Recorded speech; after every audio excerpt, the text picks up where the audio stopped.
Alors, bonjour messieurs. Bonjour Luc. Aujourd'hui, nous continuons notre étude, alors non pas de l'œuvre complète de Charles Sanders Peirce, parce que ça nous emmènerait assez loin, mais de ce qu'il a, euh, ses contributions autour de la croyance et de comment rendre nos idées claires. Donc, nous avons donc déjà fait 2 émissions, une de présentation et une de débat sur ce premier sujet de comment se fixe la croyance et quel est le spectre de cette notion de croyance. Aujourd'hui, nous entamons le deuxième texte qui est souvent associé au premier, son étude sur comment rendre nos idées claires. Donc aujourd'hui, phase de présentation et Claude nous fera peut-être ses retours aujourd'hui, puis nous poursuivrons le débat lors d'une séance prochaine. Donc je démarre sans plus attendre cette présentation d'aujourd'hui. Alors, donc aujourd'hui, le texte, relativement court, d'une dizaine de pages, hein, comment rendre nos idées claires selon Charles Sanders Peirce. J'invite vraiment les lecteurs à lire ce texte puisqu'il est quand même tout à fait abordable. Hein. C'est pas toujours le cas de Charles Sanders Peirce, notamment son Prolégomène, qui est quand même assez ardu à lire, même s'il est, enfin, j'invite à le lire malgré tout, parce qu'il est quand même, je dirais, tout à fait important. Alors, comment rendre nos idées claires? Donc, de quoi s'agit-il? Alors, nous avons vu l'autre fois l'étude du phénomène de la croyance, sachant que tout au final est une croyance. Hein. Donc, autour du texte, comment se fixe la croyance? Je vous renvoie aux 2 précédentes émissions, donc la présentation notamment du 1er novembre et le débat. Sachant que pour Charles Sanders Peirce, la seule fonction de la pensée, c'est de produire de la croyance en chassant le doute. Hein. Donc c'est vraiment la seule fonction de la pensée, ça ne sert qu'à ça. Puisque à partir de la croyance, nous allons pouvoir agir et agir efficacement en ce monde et sans se poser sans cesse des questions. Donc quelque part, tout est croyance, hein, en définitive. Toutes nos actions sont guidées par des croyances. Donc la suite logique, c'est ce que nous allons aborder aujourd'hui, c'est comment rendre nos idées claires. C'est-à-dire comment rendre nos croyances pertinentes. C'est-à-dire qu'on voit bien que la croyance, là, est tout à fait les opinions, quelque part on pourrait dire, mais c'est pas l'opinion, on a un côté arbitraire, alors que là, l'idée, c'est justement d'avoir des croyances qui ne soient pas arbitraires et qui soient les plus justes possibles. Et donc, c'est évidemment une question essentielle pour le cercle du renouvellement spirituel, question de croyance et d'idées claires. Alors, déjà, il faut distinguer qu'est-ce que c'est qu'une idée claire. Qu'est-ce que c'est qu'une idée claire? Qu'est-ce que c'est qu'une idée obscure? Donc, une idée, je cite, hein, une idée est dite distincte quand elle ne comprend rien qui ne soit pas clair. Ce sont là des termes techniques.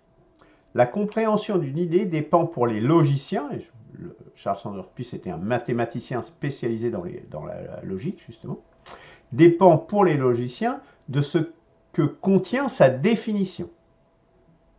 Ainsi, suivant eux, une idée est comprise distinctement lorsque l'on peut en donner une définition précise en termes abstraits.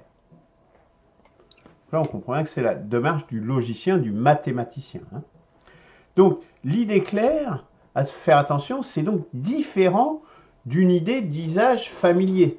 En définitive, il y a plein, et nous allons le voir dans la suite de cette présentation, il y a plein d'idées d'usage qui sont familiers qui en fait ne sont pas claires du tout. Hein, le fait que ça soit d'usage familier ne rend pas pour autant l'idée claire et distincte. Donc nous avons, à partir de là, besoin d'une méthode, je dirais plus réaliste, en pratique, qui nous permette de fixer nos idées clairement. Alors, Évidemment, Charles Sanders Peirce ne part pas de rien, puisqu'il y a déjà un apport de Descartes sur le sujet qui fait passer de la méthode d'autorité, c'est-à-dire c'est une autorité qui dit, nous avons vu ça dans la première présentation, qui dit les idées claires, c'est celles qui sont affirmées par l'autorité, l'Église, typiquement, par la méthode a priori, celle de Hegel, qui dit au fil du temps et des débats, avec un peu de bon sens et de sens commun et des perceptions notamment intérieures, plus des débats, donc qui vont au fil du temps faire que les idées justes vont surnager, vont percoler au travers du temps et devenir majoritaires, je dirais, enfin les bonnes idées, les idées qui sont à retenir. Toutefois, il constate que les pensées humaines sont diverses. Et donc, c'est là son objectif de fixer des idées claires et distinctes. Donc, il fonde quand même en partie la méthode scientifique.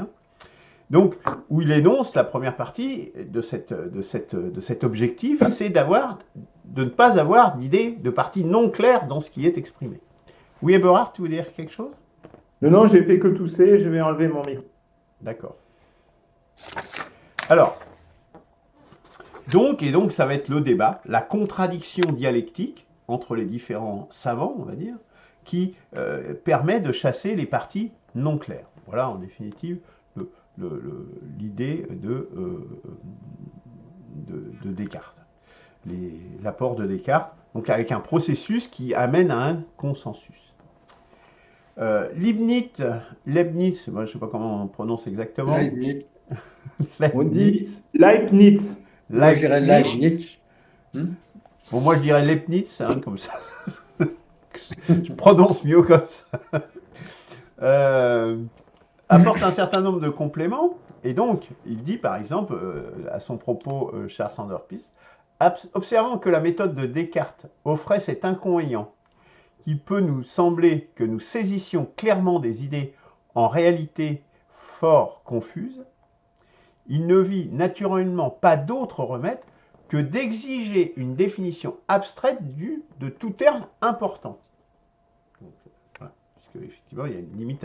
C'est que justement les idées sont un petit peu diverses, confuses, et tout le monde n'a pas les mêmes, et ce qui peut sembler clair ne l'est pas forcément. Donc Leibniz dit il faut qu'on ait une définition abstraite de tous les termes importants.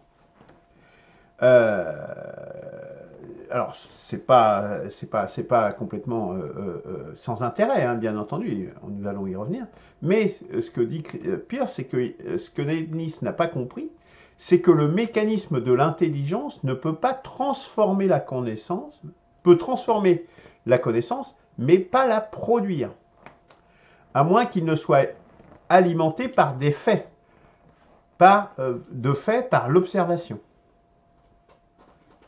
Donc c'est l'observation des faits qui va faire que l'intelligence va pouvoir se déployer et être produite. C'est-à-dire qu'il ne suffit pas de manipuler des définitions, et puis quitte même à les raffiner, pour produire quelque chose qui devienne de la connaissance. Il enfonce le clou, je dirais, en disant rien de nouveau ne peut s'attendre par l'analyse des définitions. C'est un peu ce que je viens de dire. Néanmoins, ce procédé peut mettre de l'ordre dans nos connaissances. Donc voilà, en essayant d'avoir des définitions pour chacun des termes, des définitions abstraites de chacun des termes que l'on va employer, des termes au moins importants. Bon, voilà, on a quand même progressé. Mais c'est insuffisant pour produire de la connaissance, et donc il y a des compléments de Leibniz, mais il y a une limite, parce que l'alimentation par les faits, par l'observation, sont tout à fait essentiels. On va y revenir, mais on le comprend assez aisément aujourd'hui. Donc l'idée, le but, c'est vraiment de passer du doute à la croyance, c'est-à-dire du moment où on ne sait pas, donc on est dans le doute, à une croyance. Donc, je le répète, la seule fonction de la pensée, d'ailleurs c'est presque une citation, seule fonction de la pensée, produire de la croyance en chassant le doute. Le doute provient de perceptions, de faits, d'événements qui sont inattendus. S'ils étaient attendus, on aurait déjà des croyances qui y répondraient. Mais l'éruption d'un volcan, par exemple, c'est totalement inattendu. Pour un exemple, mais je pourrais en prendre plein d'autres. Pourquoi est-ce que le soleil se lève, se couche, etc., les saisons et compagnie. Donc le doute provient de ces perceptions qu'on n'arrive pas à expliquer, donc de ces faits, de ces événements qui sont inattendus, et de leurs effets dans nos esprits. C'est-à-dire que ces effets, on s'interroge, on a doute. Si on accepte tout, comme il y a certains peuples qui le font, qui ne se posent pas du tout de questions, qui ne sont pas dans le doute, ils n'auront pas de problème.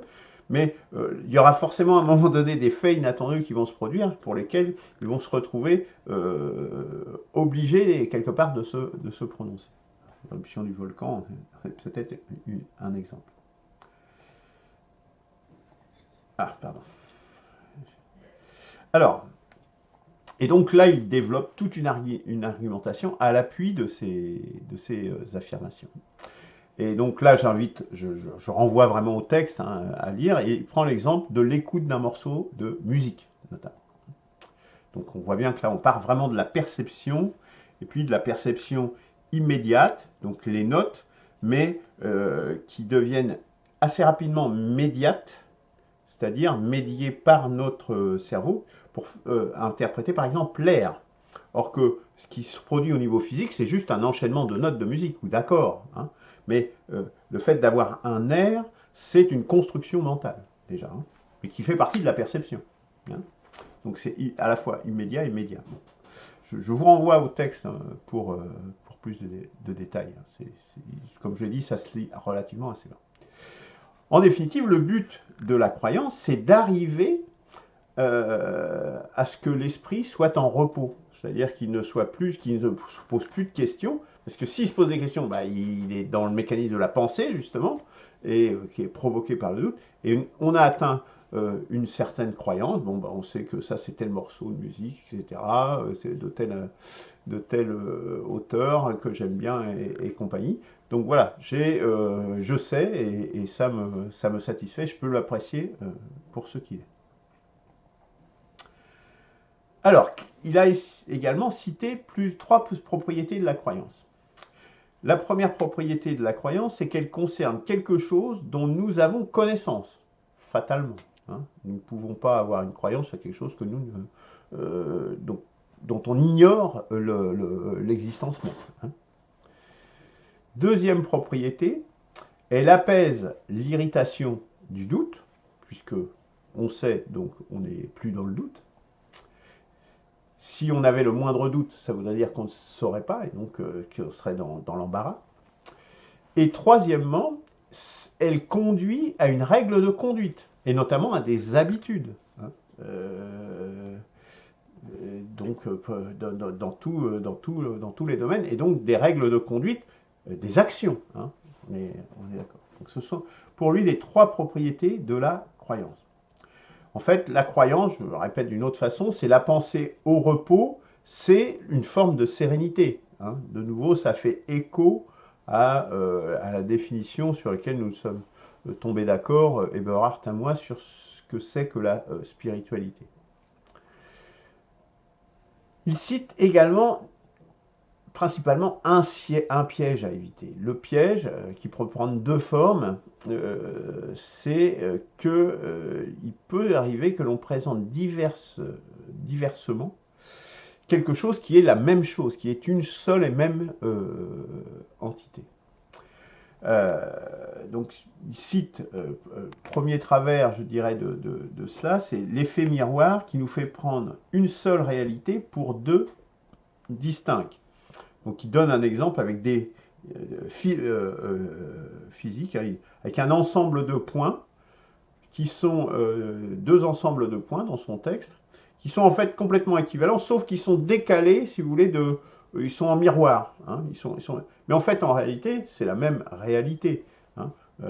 L'effet miroir, vous avez une chose qui est la chose réelle que vous voyez directement, puis vous regardez dans un miroir, vous voyez cette même chose, mais il n'y a pas deux choses, il n'y en a qu'une. Donc, je peux prendre aussi un exemple de la chimie pour bien me faire comprendre quelque chose. Oui, vas-y. Nous, dans la chimie, quand on fait les synthèses organiques, eh bien, on fait des molécules qu'on croit être toutes les mêmes, parce que c'est les mêmes composants au début. D'accord? Mais la chimie, on appelle ça la stéréochimie. Ça veut dire que on a effectivement chimiquement le même composant, mais du fait de l'agencement des bras, eh bien, on va avoir des molécules qui sont l'une image de l'autre. Donc, c'est deux produits différents, mais en fait, quand on les produit, en fait, on aura le résultat de dire, ah ben, c'est la même quantité, c'est les mêmes molécules, etc. Mais elles ne se représentent pas dans la géométrie de la même manière parce qu'elles sont images l'une de l'autre. Et pire que ça, c'est que comme la nature ne fait qu'une seule forme de molécules, on appelle ça les lévogyres, les molécules qui tournent vers la gauche, eh bien, celle qui va vers là. Alors, ça, c'est la molécule qu'on retrouve dans la nature, mais nous, en tant qu'humains, on va fabriquer la dextrogyre aussi, les deux, la dextrogyre, et qui va avoir en plus un effet pas du tout le même, et des fois complètement à l'opposé, ou à un autre organe, si c'est pour un médicament.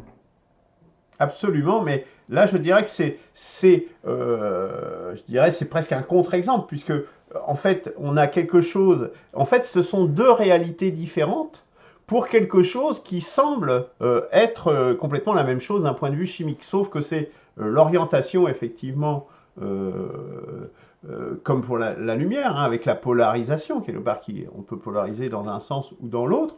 Là, c'est la molécule qui va s'enrouler d'une manière ou à gauche ou à droite, mais qui vont avoir des effets différents. Donc là, quelque part, on a l'impression qu'il y a une seule réalité, mais en réalité, pour le coup, il y a deux réalités. Hein. Donc c'est presque un contre-exemple de l'effet miroir, hein, en l'occurrence, que tu cites.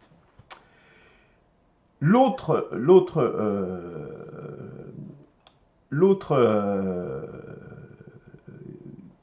piège, enfin, voie pour présenter de façon diverse la même chose, c'est l'emploi de mots différents pour désigner en réalité la même chose ou un analogue. Donc, un peu avec du verbiage, on pourrait dire. Hein. Donc, c'est généralement, ce qu'il dénonce, c'est que ces techniques sont parfois employées de façon on peut penser aux médecins de Molière aussi, hein, technique employée par les adversaires de la raison, justement, pour garder leurs intérêts, hein, préserver leurs intérêts, quels qu'ils soient. Alors, bon, ça mis à part, donc éviter les sophismes, le moyen d'éviter les sophismes, parce qu'au fond, ça revient à ça, c'est donc se mettre à l'abri. Comment se mettre à l'abri? C'est il faut que la pensée toujours résulte en une action. Et tout le reste est accessoire. Hein. Parce que si on arrive à une pensée qui aboutit à une croyance et à une habitude, donc à un stimulus qui est le doute, puis la pensée qui nous mène à une action, puis à un résultat, par la pratique, forcément, si c'est faux, si c'est flou, si c'est imparfait, etc., ben on va s'en apercevoir. L'action, et le résultat de cette action, c'est le discriminant, c'est l'expérience en définitive. Hein. C'est le discriminant pour dire ben, cette pensée, elle est juste, ou elle ne l'est pas, ou elle est incomplète, etc. Donc, toute croyance doit donner un résultat sensible, tangible et pratique. C'est le moyen d'être justement dans la clarté des idées. Il justifie cela, donc c'est une citation, hein. Nos actions ont exclusivement pour objet ce qui affecte nos sens. C'est-à-dire que en retour, ces actions vont donner un résultat, et ces résultats, évidemment, nous le percevons au travers de nos sens. Donc, il prend par exemple l'exemple de la transsubstantiation du vin, l'heure de l'Eucharistie des chrétiens, qui pour les catholiques, c'est réellement le sang du Christ qui, au moment de ce sacrement d'Eucharistie, est dans le vase que boit le prêtre. Alors que pour les protestants, c'est une dimension uniquement symbolique. Lui, il vide en définitive ce débat de son sens. Parce qu'il dit, bah, en fait, c'est du vin et puis c'est rien d'autre. Voilà. Puisque c'est ce qui affecte nos sens et nos sens ne sont pas transformés dans cette action. Ne sont pas affectés. Alors, il introduit un 3e degré de clarté, et donc je vais de nouveau le citer là. Je désire seulement montrer combien il est impossible qu'il y ait dans nos intelligences une idée qui est un autre objet que des conceptions de faits sensibles. De faits sensibles au sens où on peut les toucher, hein, notamment. L'idée d'une chose quelconque est l'idée de ses effets sensibles. Et il poursuit. Considérez quels sont les effets pratiques que nous pensons pouvoir être produits par l'objet de notre conception. La conception de tous ces effets est la conception complète de l'objet. Il donne d'ailleurs un contre-exemple par l'absurde de dire que si on avait des idées qui étaient en dehors des faits sensibles, qui viendraient d'autre part que des faits sensibles, ils seraient complètement creux et sans signification. Je vous renvoie de nouveau au texte. Hein. Donc la conception de tous ces effets est la conception complète de l'objet.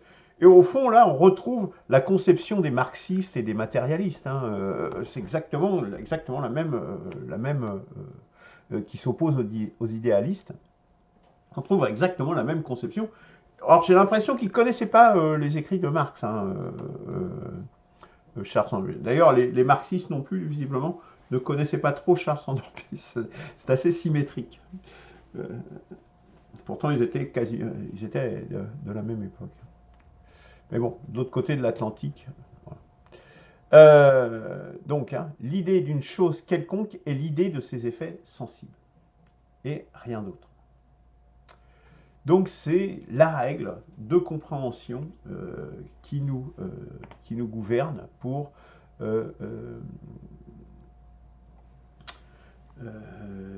justement avoir nos idées claires.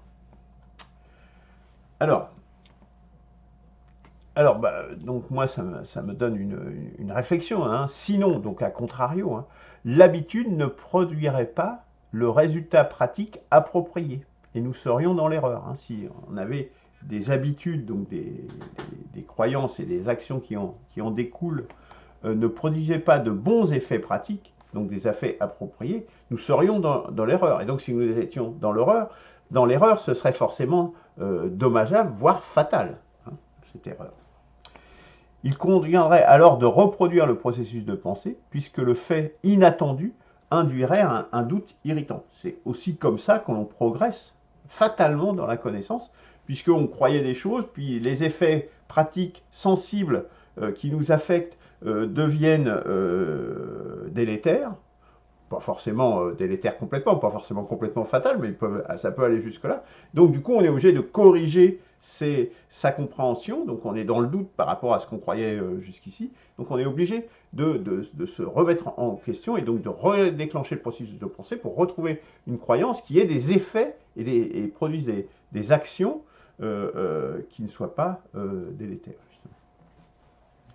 Donc on est complètement dans cette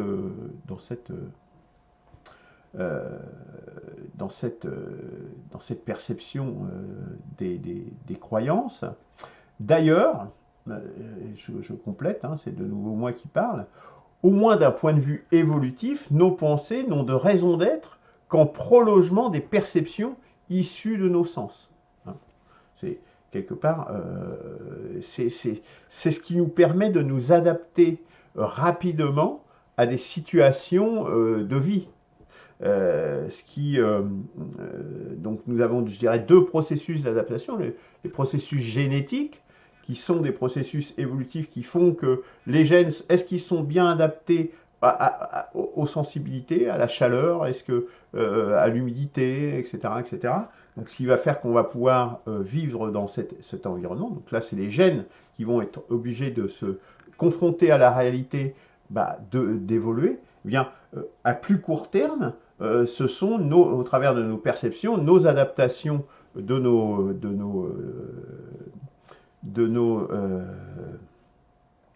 actions au cours de notre vie qui vont nous permettre de nous adapter et d'être pertinents par rapport à notre environnement.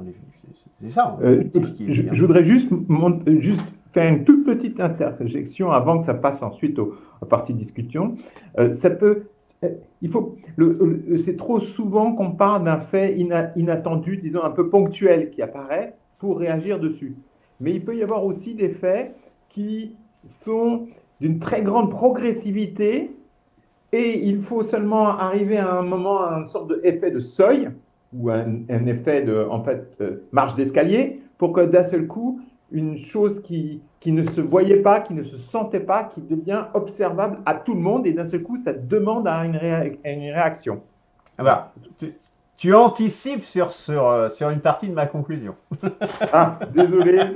Non, il n'y a pas de problème, c'est tout à fait pertinent.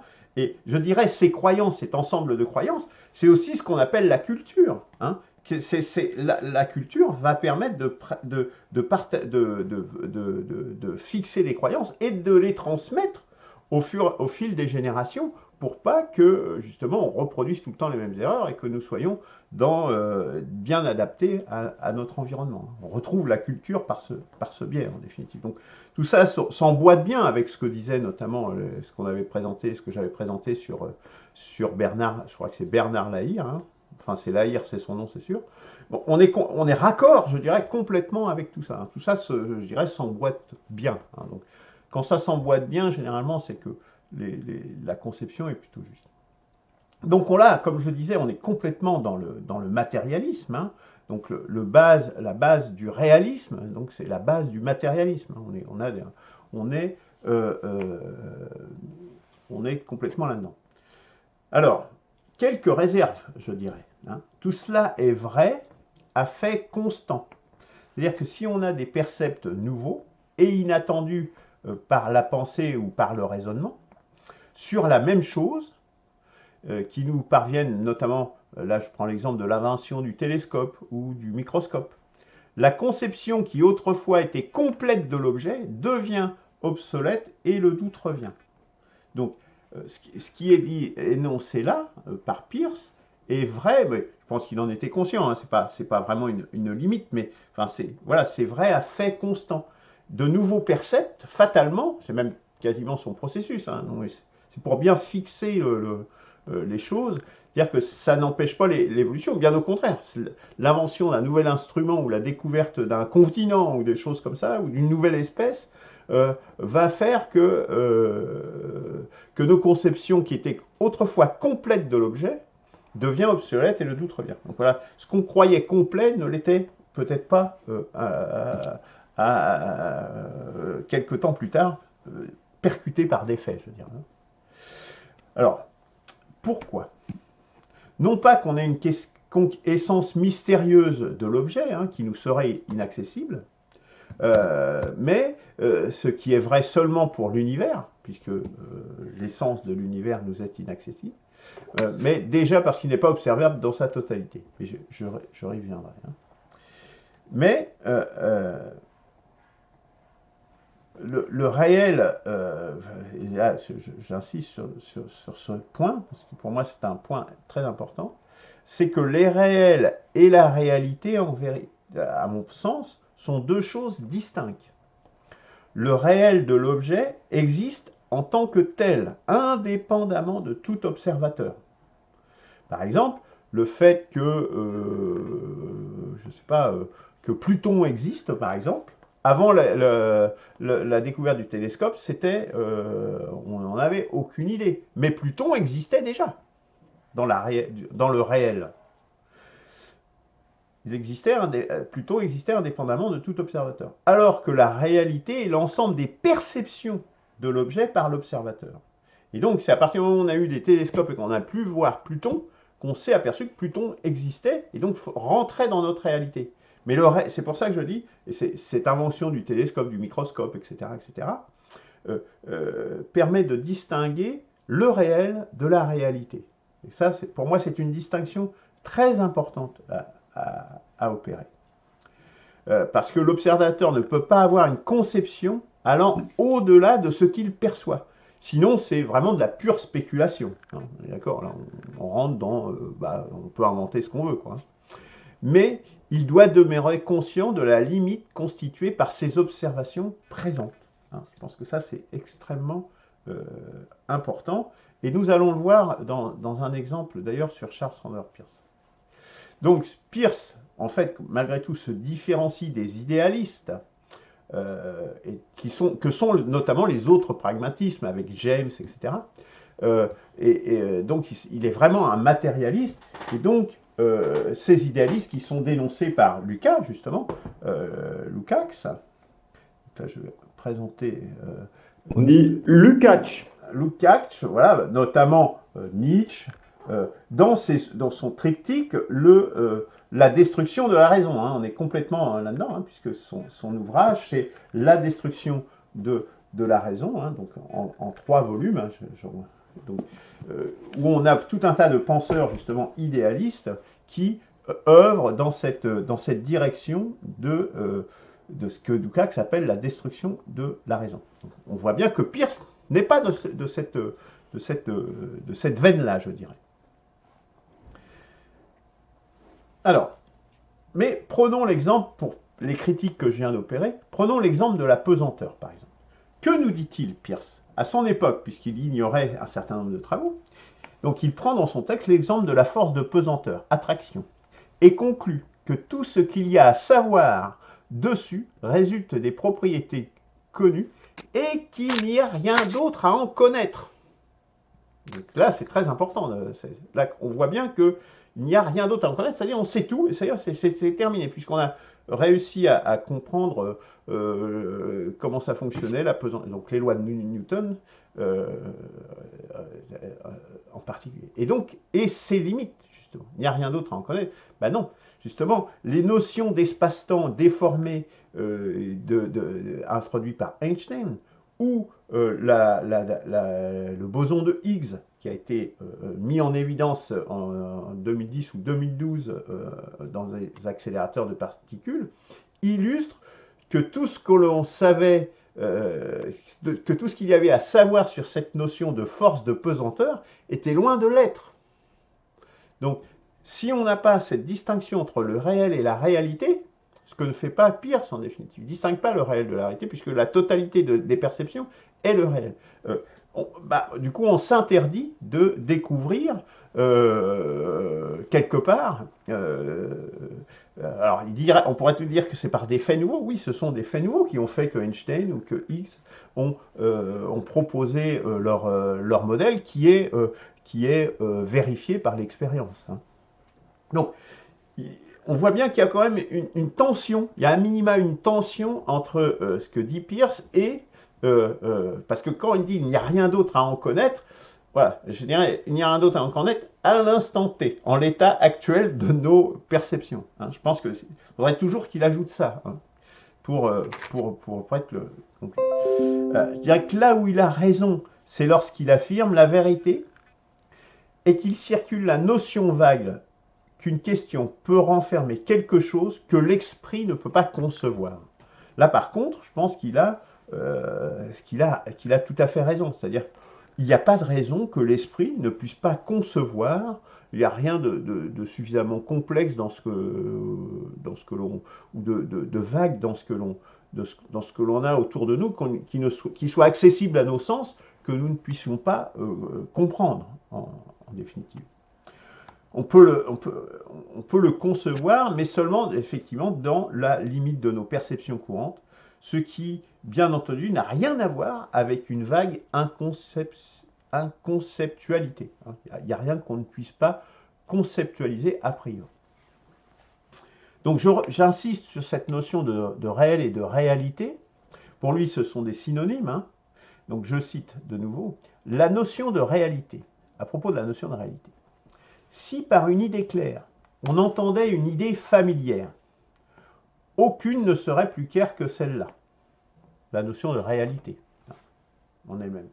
Puisqu'il prend l'exemple, hein, l'enfant s'en sert avec la plus entière confiance et jamais il n'imagine qu'il ne la comprend pas. Toutefois, il s'agit de la clarté à son second degré. Bien des hommes, même parmi ceux qui sont habitués à réfléchir, seraient embarrassés excusez-moi, j'ai sauté la ligne. Toutefois, De donner une définition abstraite du réel. Voilà, de donner une définition abstraite du réel. Autant c'est simple pour un enfant, pour lui la réalité elle est simple et évidente, mais pour un homme de science, ce n'est pas si simple que ça. Cependant, on peut arriver à formuler cette définition en considérant les différences entre le réel et son opposé, le fictif. Une fiction est le produit d'une imagination humaine. Donc là, je pense que c'est tout à fait important. C'est par l'opposé, en définitive, c'est souvent comme ça qu'on raisonne. Hein. On n'arrive pas à définir quelque chose, on essaye de voir l'opposé et de voir ce qui en découle. Et l'opposé du réel, c'est la fiction. Et la fiction est le pur produit de l'imagination humaine. Oui, mais même l'imagination humaine s'appuie toujours à l'origine sur des percepts précédents. Absolument, absolument. D'ailleurs, alors il ne le dit pas, je ne crois pas qu'il le dise dans ce texte, je pense qu'il le dit dans son prolégomène. C'est en définitive, la réalité, c'est tout ce qui constitue, donc vient de nos percepts, et tout ce que l'on peut imaginer à partir de ces percepts. Voilà. C'est comme ça qu'il définit la réalité. Alors, je poursuis la lecture. Je pense que cette grande loi est contenue dans la notion de vérité et de réalité. Voilà, vérité et réalité. L'opinion prédestinée à réunir finalement tous les chercheurs est ce que nous appelons le vrai. Et l'objet de cette opinion est le réel. C'est ainsi que j'expliquerai la réalité. En définitive, c'est une opinion qui va finir par émerger justement par le débat des chercheurs, donc ce qu'on va appeler la vérité, le vrai, donc en examinant le réel. Bon, pardon. Ça peut sembler un peu abstrait, mais... Donc voilà, ce sont des synonymes pour lui. Donc moi je dirais c'est le consensus scientifique, d'ailleurs qui est aujourd'hui reconnu, enfin j'ai des textes notamment de gens qui sont spécialistes en épistémologie, pour eux la vérité, le réel, s'aboutit, se définit par le consensus scientifique qui finit par émerger, qui existe peut-être au préalable, hein, fatalement, puisque c'est le réel et la réalité, mais sur lequel nous ne sommes pas encore arrivés à dire c'est ça la vérité, c'est ça le vrai. Alors, quelques limites. Il en arrive à contenir que les faits inconnus sont en grand nombre et une limite. Mais il dit qu'il ne voit pas pourquoi il serait inaccessible à la raison, pourvu de disposer du temps et de l'effort nécessaire. Lukács dit exactement la même chose, les marxistes disent exactement la même chose. Il n'était pas marxiste, hein, d'ailleurs, lui, d'ailleurs, il allait à la messe, je crois, enfin, je crois qu'il était protestant, mais il était pratiquant, enfin, je ne suis pas catholique protestant, mais, enfin, chrétien pratiquant en tout cas, donc c'est assez amusant. Donc, matérialiste jusqu'au bout, point d'interrogation. Or, je dirais qu'il y a quand même, malgré tout, il a été montré par la relativité d'Einstein et par la mécanique quantique qu'une part du réel nous était irrémédiablement inaccessible. Donc là, je vous renvoie donc notamment, mais bon, notamment, hein, il y a plein d'autres exemples, mais à cet ouvrage de Simone Baroni, donc qui fait des vidéos aussi, hein, donc il a une chaîne YouTube, donc il a écrit donc qui a montré que le fait que le temps que la vitesse de la lumière est finie, on a une partie du présent qui nous est, de la réalité qui nous est à jamais inaccessible. Hein. Il cite dans ce diagramme 13 minutes inaccessibles, car même la lumière ne peut pas les atteindre à temps. Hein, c'est entre Mars, c'est pas très loin, entre Mars et la Terre. Hein. Il y a 13 minutes qui nous sont inaccessibles. Donc on a une partie, donc ce qui appelle le présent, dans ce diagramme le présent, le futur et le présent étendu, qui sont exclus tant dans le passé, dans l'avenir, et dans l'avenir, dont nous ne pourrons jamais avoir de perception. Vous voyez, donc on a cette limite forte. Je dirais qu'il y a une partie du réel qui ne rentrera jamais dans la réalité. Et ça, c'est démontré par la théorie de la relativité d'Einstein. Bon, pour la mécanique quantique, on peut prendre d'autres exemples sur notamment la détermination de la vitesse, enfin le principe d'incertitude d'Heisenberg. Voilà. Donc on ne peut avoir que des visions, je dirais, statistiques de probabilistes de la réalité microscopique. Par ailleurs, je dirais pire, l'univers dans son ensemble est inobservable.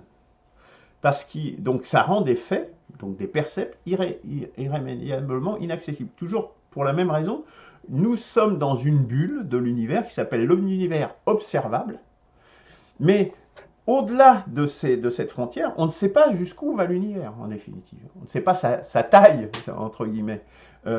Et c'est à jamais inaccessible. Hein.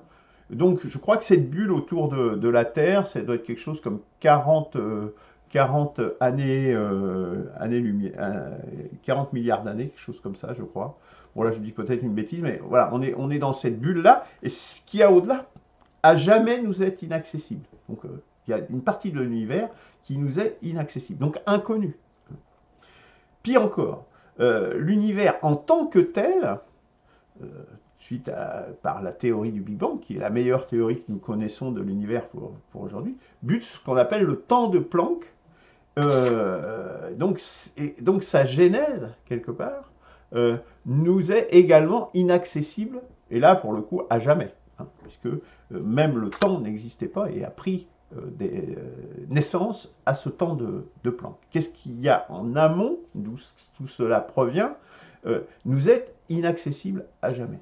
Et donc, c'est pas, là, on voit bien que il ne suffit pas d'avoir du temps et de faire des efforts nécessaires pour arriver à la connaissance. Il y a des limites fortes, dures, prouvées à notre connaissance, simplement parce que nous n'avons jamais les percepts, ou les percepts insuffisants de ces événements. Alors, j'en arrive à une première série de conclusions.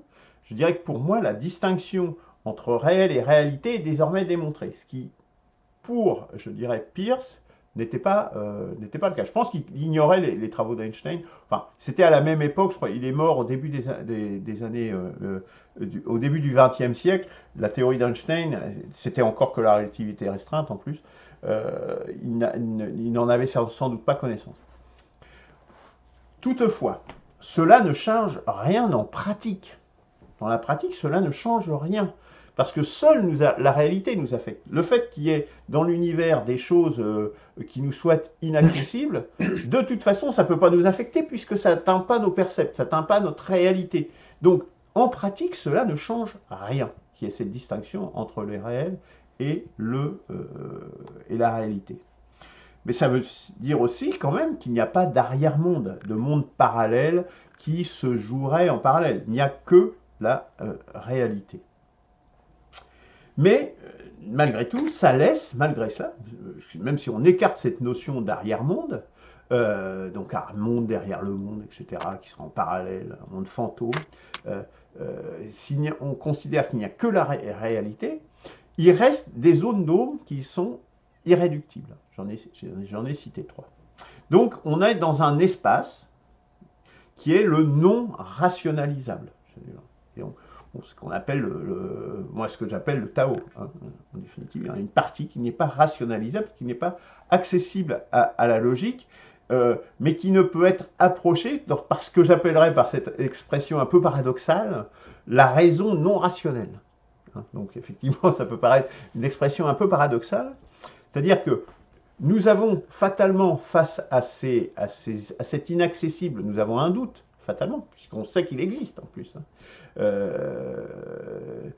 Mais donc, pour sortir de ce doute par rapport à cela, on peut avoir une pensée c'est donc une pensée, donc une raison, hein, on va raisonner quand même, mais qui ne va pas être basée sur la logique pure, c'est-à-dire sur 1 plus 1 égale 2, etc., etc. Donc une raison, mais qui n'est pas rationnelle. C'est ta conclusion à toi, c'est pas celle de C'est Charles. ma conclusion à moi, oui, c'est ma D'accord. conclusion à moi, hein, c'est clairement ma conclusion. Donc, je dirais par exemple, ce que j'appelle la voie, donc le Tao, etc., la voie, la négantropie, on a un faisceau de présomption, quelque part, enfin, moi j'ai un faisceau de présomption sur l'existence de ça, en disant bah, le Tao c'est quelque chose qui est inconnaissable à jamais, mais donc on constate quand même les effets, on a quand même des perceptions, mais qui sont tellement indirectes qu'on ne peut pas remonter, mais on peut juste avoir un faisceau de présomption, mais on ne pourra jamais le démontrer de façon rationnelle. Dès lors, on peut, ceci ouvre un espace, je dirais, c'est l'espace justement où on peut être à 100% matérialiste et en même temps avoir une spiritualité.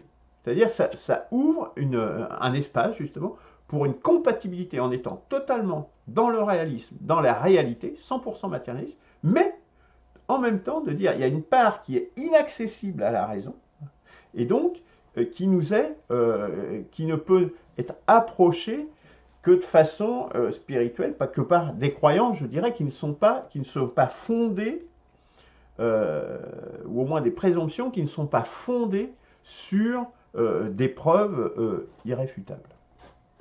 Et cela pour sortir d'un doute, parce que le problème, c'est toujours pareil, on est quand même assailli par ce doute, mais on ne peut pas résoudre ce doute par le raisonnement habituel.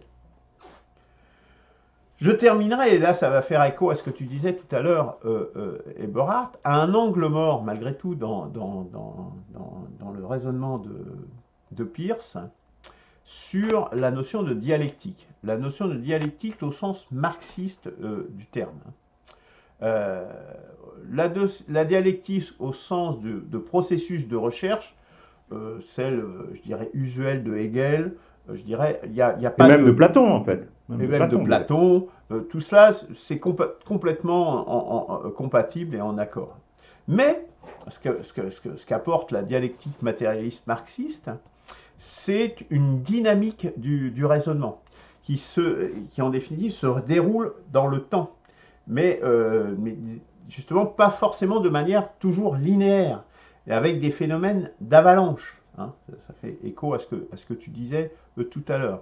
Donc on est au-delà de la logique formelle, hein, de la logique, comme je disais tout à l'heure, 1 plus 1 égale 2, 1 égale 1, etc. Donc c'est la limite des axiomatiques. Je vais en donner quelques exemples. Par exemple, on va avoir, c'est le cas des marxistes, hein, accumulation de ressentiment social, donc qui est très diffus, qu'on ne peut pas mesurer, même très facilement, et puis d'un seul coup, comme si c'était venu de nulle part, alors qu'en fait, ce n'est pas du tout venu de nulle part, puisqu'il y a eu accumulation de ressentiment social, surgissement révolutionnaire. Donc on est typiquement dans des phénomènes, justement, de crise. Alors, la crise girardienne peut être de même nature. Hein. Là, j'ai pris le cas, parce que c'est du marxisme, donc c'est les marxistes qui ont théorisé, donc on prend le cas du ressentiment social et du surgissement révolutionnaire, mais ça s'applique également aux problématiques de crise girardienne, je dirais. C'est en définitive la quantité qui se transforme en qualité au bout d'un moment. C'est-à-dire on pourra prendre là par exemple l'exemple de l'immigration. L'immigration, si elle reste dans des proportions relativement faibles, elle pourra être assimilée et la société pourra continuer de façon harmonieuse à se déployer. Si elle est massive, et bien évidemment que la quantité d'immigration devient une qualité et va créer des communautés, etc. C'est ce à quoi nous assistons notamment en France. Hein. Par exemple, rien qu'aujourd'hui, il a été décidé, pourtant dans une ville très woke comme Berlin, qu'il y a des compartiments, maintenant ils viennent d'instituer depuis aujourd'hui des compartiments où seules les femmes ont le droit de rentrer dans le métro. Parce que maintenant, en fait, les femmes se font tellement harceler sexuellement. Et c'est marqué aussi en arabe. Ouais. à l'entrée du quai, tu vois, et sur le quai même. Ce compartiment n'est que dédié aux femmes. Voilà. Donc c'est typiquement un exemple. Et ça, c'est des raisonnements dynamiques dans le temps, hein, de quantité qui se transforment en qualité, qui ne sont pas pris en compte par, par Peirce dans son raisonnement. C'est le fait de dire que A égale A. Or que A, en réalité, dans la réalité, A n'est jamais exactement égal à un autre A. 1 n'est jamais égal à 1. C'est les limites des axiomatiques. Une axiomatique de dire que 1 existe et que 1 plus 1 fait 2, par exemple, c'est un principe. Ça veut dire qu'on a réduit la réalité au fait que ça peut être A ou que ça peut être 1, etc. Et une autre dimension de la dialectique marxiste, c'est qu'il y a des notions, par exemple A, un précepte A qui est vrai, mais A bar, c'est-à-dire le contraire de A, est vrai également simultanément, hein, dans des proportions différentes, mais les deux, A et non A, sont vrais simultanément. Et là, la logique formelle est impuissante face à ça. Hein. Bon, on pourra citer, là j'ai cité quelques exemples, mais le chaos déterministe, par exemple. Donc on est complètement déterminé par des lois physiques, mais on arrive quand même à une situation de chaos, avec malgré tout de l'ordre à l'intérieur, puisqu'il y a ce qu'on appelle des attracteurs étranges, les phénomènes des transitions de phase en physique, on va avoir un phénomène d'avalanche qui va se produire, le darwinisme, qui est l'évolution est justement un changement au fil du temps qui se produit justement avec des accumulations, des ruptures, ou la notion de logique floue, c'est une branche de l'informatique et de la logique, où en définitive A et non A, par exemple, sont vrais simultanément, mais à des pourcentages de vérité différents. Hein, voilà. Donc on arrive quand même parfois à le modéliser, mais on voit bien qu'on n'est plus dans la logique formelle usuelle. Voilà, donc ça sera à prolonger. Je vous invite, donc pour terminer, peut-être à lire une partie sur la dialectique marxiste. Dans cet ouvrage de Trotsky, il y a vraiment une description, l'ABC en page 144, l'ABC de la dialectique matérialiste. Donc c'est une partie tout à fait abordable également, que je vous invite à lire, qui illustre et donne des arguments sur ce que je viens de dire. Voilà, nous sommes à 57 minutes. Et donc, 57 minutes. Est-ce que, Claude, est-ce que tu veux, puisque nous n'aurons pas le temps L'enregistrement est en cours. D'aller plus loin, est-ce que, Claude, est-ce que tu veux réagir puisque tu ne pourras pas être là la semaine prochaine? Non, je peux pas. Là, je peux pas réagir en développant un peu les choses, c'est impossible. Il n'y a pas assez de temps, mais moi, tu peux prendre quand même 5 minutes si tu veux, quoi. Enfin, voilà, au moins les... Non, parce que je suis totalement opposé à cette conception qui me paraît extrêmement étroite, si tu veux, de ce que, par exemple, la réalité, le mot réalité. Parce que déjà, si on colle sur réalité, là, le langage va jouer une fonction essentielle. Parce qu'en fait, la réalité, c'est déjà à travers notre propre pensée, les mots qu'on a mis dessus. Il y a toute l'histoire humaine qui est là derrière. Enfin, il y a un filtre dans la façon dont on voit ce qu'on appelle réalité. Et pour moi, je ferais une distinction d'abord entre le réel et la réalité. Donc, avérer les choses uniquement sur la base des percepts et de ce qui est de ce qu'on va ressentir de façon sensible, ça me paraît, moi, extrêmement limité. Mais après, il faudrait que je fasse un petit peu de développement supplémentaire par rapport à ça, parce que là, du coup, on est en plein matérialisme. Le rationalisme, tu le mitiges un petit peu, mais on reste limité quand même vraiment à la matière. Bon. La matière de la pensée, moi, je ne sais pas ce que c'est, quoi, tu vois. Y a une pensée, par exemple, qu'est-ce que c'est que la pensée, hein? Enfin, y a plein de... L'amour, qu'est-ce que c'est matériellement? Il n'y a pas de matérialité de l'amour. Donc, tout ça, ça me paraît extrêmement réducteur, vraiment réducteur de moi, personnellement, la conception et de la réalité et de l'humain et du spirituel que nous pourrions avoir. Et tu dis de façon un peu, à mon avis, dogmatique, qu'il y a des parts qui seront à jamais inaccessibles. Mais qu'est-ce qu'on en sait? À jamais inaccessible pour l'homme d'aujourd'hui tel qu'il est. Mais au fond de nous, qu'est-ce qu'on sait de ce qu'on a au fond de nous? Est-ce qu'on n'est pas à même de développer ou de déployer au fond de nous des choses qui sont au fond de nous et qu'aujourd'hui on ne voit plus tout simplement parce qu'on s'est habitué, alors là c'est une question de croyance hein, aussi, on s'est habitué en fait à une certaine forme de réalité et d'univers et on ne voit pas au-delà de ça. On ne peut pas voir au-delà de ça. C'est-à-dire que notre croyance de cette réalité, qui est déjà un préjugé, en fait, nous empêche d'aborder une autre réalité qui est sous-jacente et au fond de nous.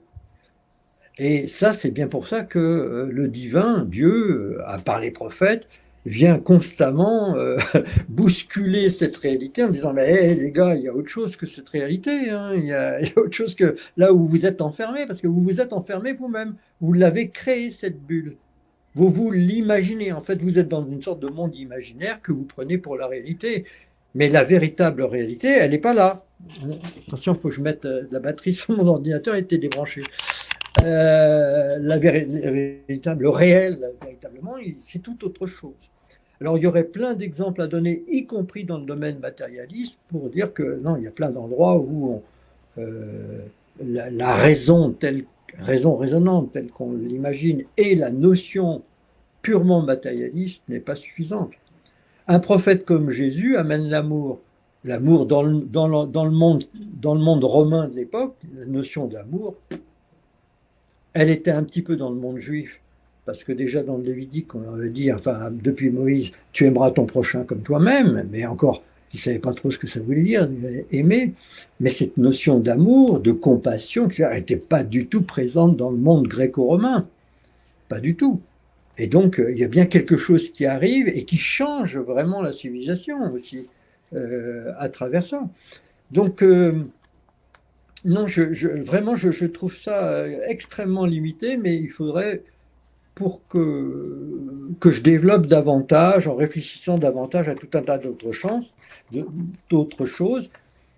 d'autant que beaucoup de philosophes nous ont dit que aussi il fallait tout de même douter de nos sens et de nos perceptions. Est-ce qu'on peut croire nos perceptions? Or que là, tout est sur la perception. Moi, je sais que j'ai fait, par exemple, dans le truc de cinéma, là, à une époque, là, à Poitiers, je ne sais plus comment ça s'appelle, on était sur des sièges, tu sais, puis on passait le grand 8, donc tu as des images du grand 8, tu te crois dans le grand 8, tu as l'image, mais tu as aussi des sièges qui bougent et qui donnent des secousses en fonction de ça. Bah, ma perception, c'était que j'étais dans le grand 8. Or, en réalité, quand je regardais à côté de moi, ben non, je n'y étais pas. Donc, je peux être trompé par mes sens. Les fameuses masques maintenant qui te permettent de voir de la réalité en 3D, etc., qui sont d'ailleurs des choses des fois assez étonnantes, tu as l'impression vraiment d'être dans un décor réel et de te battre avec une épée ou je ne sais quoi. Enfin bon, mais c'est tes sens qui te disent ça. Et donc, tu es trompé par tes sens. Et on est capable de créer des choses qui nous trompent en permanence aujourd'hui. C'est simplement une question de perception. Et on peut prendre ça pour du vrai. Donc, sur toute cette façon de voir, moi, je la trouve extrêmement pauvre et réductrice, personnellement, de notre quête spirituelle, s'il y a vraiment quête spirituelle. Personnellement, voilà. Mais il faudra que je développe davantage. Et là, je n'ai pas le temps. Il y a plein d'éléments que j'ai notés. Voilà. Qu'en est-il, par exemple, de la métaphysique hein, dans cette conception-là? La métaphysique, elle est complètement... Elle est balayée d'un coup, quoi. Vous êtes toujours là? Oui. Non, mais voilà. je te laisse parler et développer ce que tu disais. Oui, je note au fur et à mesure. Je te répondrai notamment la semaine prochaine sur ce qu'a été oui, je ne serai pas là la semaine prochaine. Comme on a peu de temps. Voilà.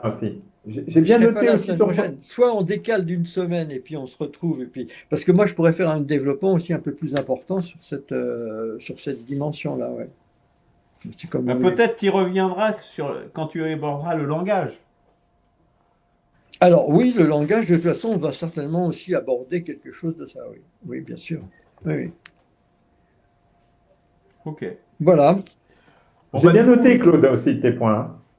Hein. D'accord. Ben, Oui, je oui, te j'ai remercie. noté. Mais après, voilà, Enfin, on verra comment on fait. Voilà. On va déjà faire avec Gorhart et moi la semaine prochaine, et puis d'accord. on verra si ça nécessite une troisième séance ou pas. En fait, ce que développe Peirce, est-ce que c'est pas déjà dans sa façon même d'aborder les choses et la logique, hein, il se cache derrière la logique comme si elle était indépassable. Et en fait, je trouve qu'il y a il y a déjà un préjugé, une certaine croyance de ce qu'est la réalité en réalité. Et Oui. donc, il développe son préjugé, C'est ce qu'il de dit. mon point de vue. C'est d'ailleurs ce qu'il a dit. La seule hypothèse qu'il fait, c'est que la réalité existe. C'est le seul axiome qu'il pose. On l'a dit dans la Ouais, première présentation. Il dit la seule chose que je pose, c'est que la réalité existe. C'est la seule chose oui, qu'il pose. d'accord. Et il Mais dit que il a alors, des la arguments pour réalité, dire que c'est une hypothèse raisonnable. oui, bien sûr. Mais moi, je vais dire, au lieu de dire la réalité, je dis une réalité existe. Mais je ne sais pas dans quelle mesure je ne suis pas, moi, humain, co-créateur de cette réalité, hein, et je ne suis pas en permanence en train de la créer, en fait, de l'inventer, de l'imaginer, d'imaginer que le monde n'est que ce que j'ai moi-même fixé en réalité, sans le savoir. Je ne sais pas si je me fais bien comprendre, mais il y a quelque chose comme ça. C'est-à-dire qu'on on est dans une notion qui ressemblerait à la Maya des hindouistes. Hein. Le monde est un rêve, quoi. Et on est dans un songe. Et on continue à avancer dans ce songe. Mais on appelle ça réalité. Nous, c'est le mot qu'on a mis là-dessus. Et pour moi, il y a un réel qui est derrière cela et qui est bien autre chose que cette pauvre réalité dans laquelle nous nous sommes fourrés, quoi. Ben, on a bien compris. Oui, ouais, bien sûr. Je Voilà. vois ce que tu veux dire. Ok. On voit bien le cœur de la. Oui, On est oui. vraiment Mais ce réel vient de temps en sur temps l'axiome. nous rappeler quand même à nous-mêmes. On est Ouais. bien tombé sur l'axiomatique. C'est la différence d'axiomatique en fait qui explique la divergence. Oui, oui, oui, oui, oui. Très bien. Bon, Voilà. Je vous laisse. Eh ben, je vous remercie en tout cas, Luc, et merci Eberhard. Et bon, la semaine prochaine, je ne serai pas là. Je suis désolé. d'accord. Merci beaucoup, messieurs. Bonne Allez, fin On de dit au ciao. journée. revoir.